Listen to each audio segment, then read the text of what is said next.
Assalamu alaikum students. Today we will discuss the mental health. It is a very important topic, and every year in your professional exam there is mostly the examiner touch this chapter in some either in the form of some part or some complete question. So let's discuss it. First of all, we will recall the definition of health, which we have already discussed in our lectures. That according to WHO, health is defined as a state of complete physical, mental, and social well-being, and not merely the absence of disease or infirmity. So you can see the emphasis and importance of mental health. That if we see a complete definition of health, they have there's a special emphasis on mental health. Mental health is more than the absence of mental illness. It is vital to individuals, families, and societies. So mental health is described by WHO a state of well-being in which the individual realizes his or her abilities, can cope with the normal stresses of life, can work productively and fruitfully, and is able to make a contribution to his or her community. This core concept of mental health is consistent with its wide and varied interpretation across cultures. Now we will see the concept of a positive mental health. A positive attitude towards self, which means an objective view of self, knowing its strength and its limitation and accepting both growth, development, and self-actualization. This entails successful achievement of each developmental task, seeking new growth and new challenges. Then integration. It implies maintaining an equilibrium and balance between various life processes, between what is expressed and what is repressed, between inner and outer conflicts, drives, a regulation of one's emotions and reactions without falling apart. Now we will discuss the characteristics of a mentally healthy person. Obviously, इसके बाद ही हम discuss कर सकते हैं कि mental illness क्या होती है. So a mentally healthy person feels comfortable about themselves. They are not overwhelmed by their emotions, fear, love, anger, worry. They accept life disappointments.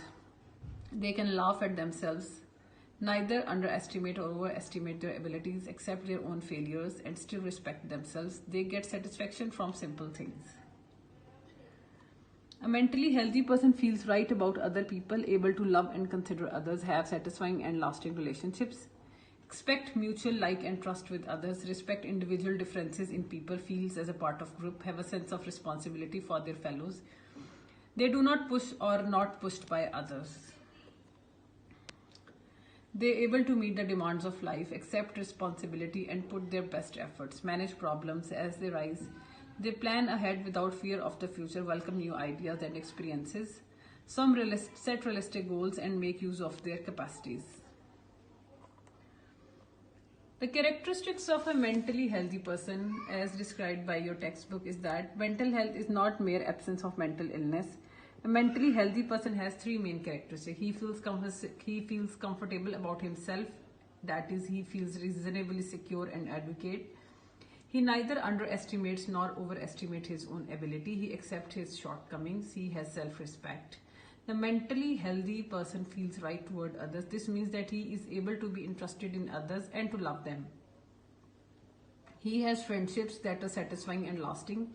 He is able to feel a part of group without being submerged by it. He is able to like and trust others. He takes responsibility for his neighbors and his fellow men. The mentally healthy person is able to meet the demands of life. He does something about the problems as they arise. He is able to think for himself and to take his own decisions. He sets. Now we'll come to the mental illness. Mental illness is clinically diagnosable disorders that significantly interferes with an individual's cognitive, emotional, or social abilities. There is no health without mental health. So what are the warning signs of a poor mental health? Are you always worrying? Are you unable to concentrate because of unrecognized reasons? Are you continually unhappy without justified cause? Do you lose temper easily and often? Are you troubled by regular insomnia? Do you have wide fluctuations in your mood from depression to elation back to depression which incapacitate you? Do you continually dislike to be with people? Are you upset if the routine of the life is disturbed? Do your children consistently get on your nerves? Are you bound off and constantly bitter? Mental health services in a community are concerned not only with early diagnosis and treatment, but also with the prevention and promotion of good mental health and prevention of mental illness. The mental health services comprises early diagnosis and treatment, rehabilitation, group and individual psychotherapy, mental health education, use of modern psychoactive drugs, and aftercare services. Now we will see the preventive strategies. The preventive strategy is two types: primary, secondary, and tertiary prevention. Primary prevention operates on a community basis. This consists of improving the social environment and promotion of social, emotional, and physical well-being of all people. It includes working for better living conditions and improved health and welfare resources in community. Then comes the secondary.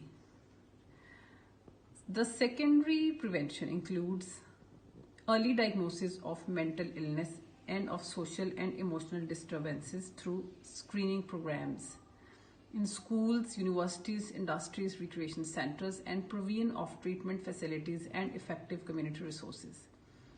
In this regard, family-based health services have much role to play. The family services agencies identify emotional problems and early symptoms of mental illness, help family members to cope with overwhelming stress, treat problems of individuals, and social maladjustment, which requires and prepares individual family members for psychiatric care. Casework or counseling is the method most commonly employed by the family service agencies. The agency's main responsibility is to provide a counseling service and to help families with marital conflict, disturbed parent-child relationships, and strained interpersonal relationships. Family counseling is one of the method of treatment intervention for helping the mentally ill. Family counselors make an accurate psychosocial diagnosis.